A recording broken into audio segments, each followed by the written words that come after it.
पिता और पुत्र की रोचक कहानी, प्रेरक कहानी।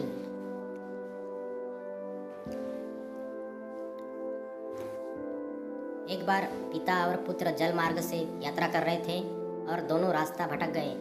फिर उनकी नौका भी उन्हें ऐसी जगह ले गई जहाँ दो टापू आसपास थे और फिर वहाँ पहुँचकर उनकी नौका टूट गई। पिता ने पुत्र से कहा, अब लगता है हम दोनों का अंतिम समय आ गया है। दूर दूर तक कोई नाव सहारा नहीं दिख रहा। अचानक उन्हें एक उपाय सूझा। अपने पुत्र से कहा कि वैसे भी हमारा अंतिम समय नज़दीक है, तो क्यों ना हम ईश्वर से प्रार्थना करें। उन्होंने दोनों टापू आपस में बांट लिए, एक पर पिता और एक पर पुत्र, और दोनों अलग अलग ईश्वर की प्रार्थना करने लगे। पुत्र ने ईश्वर से कहा, हे भगवान, इस टापू पर पेड़ पौधे उग जाए जिससे फल फूल से हम अपनी भूख मिटा सके। प्रार्थना सुनी गई। तत्काल पेड़ पौधे उग गए और उसमें फल फूल भी आ गए। उसने कहा, ये तो चमत्कार हो गया। फिर उसने प्रार्थना की, एक सुंदर स्त्री आ जाए जिससे हम यहाँ उसके साथ रहकर अपना परिवार बसाए। तत्काल एक सुंदर स्त्री प्रकट हो गई।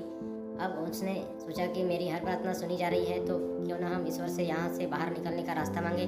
उसने ऐसा ही किया। उसने प्रार्थना की, एक नई नाव आ जाए जिसमें सवार होकर हम यहाँ से बाहर निकल सके। तत्काल नाव प्रकट हुई और पुत्र उसमें सवार होकर बाहर निकलने लगा। तभी एक आकाशवाणी हुई, बेटा तुम अकेले जा रहे हो, अपने पिता को साथ नहीं लोगे। तो पुत्र ने कहा, उनको छोड़ो, प्रार्थना तो उन्होंने भी की, लेकिन आपने उनकी एक भी नहीं सुनी। शायद उनका मन पवित्र नहीं है, तो उन्हें इसका फल भुगतने दो।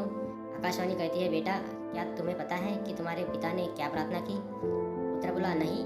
तो सुनो, तुम्हारे पिता ने एक ही प्रार्थना की, हे भगवान, मेरा बेटा आपसे जो मांगे उसे दे देना। शिक्षा। इस कहानी से हमें यह शिक्षा मिलती है कि हमें जन्म देने वाले माँ बाप के लिए निस्वार्थ भाव रखना चाहिए और उनका मान सम्मान हमेशा बनाए रखें।